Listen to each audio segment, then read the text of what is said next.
இன்னைக்கு இந்த மண்ணு மாசடைஞ்சிட்டு இந்த மண்ணை இயற்கை விவசாயத்துக்கு மாற்றணும் அப்படின்னா 5 வருஷம் ஆகும்.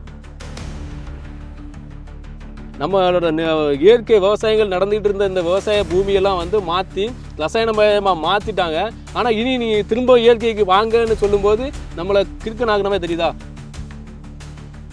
எனக்கு என்ன நடந்தாலும் பிரச்சனை இல்லை, நான் வந்து ஒரு மரணத்தையும் கடந்து இந்த பூமியில் நான் நிற்கிறேன் அப்படின்னா இறைவன் எனக்கு கிடைக்கப்பட்டது ஒரே ஒரு டார்கெட், ஒரு லைஃப். இந்த லைஃப்பில் நான் என்ன செய்வேன், இன்னொருத்தனுக்கு அடிமையாக வாழணுமா, நான் தலைநிமிர்ந்து வாழணும்.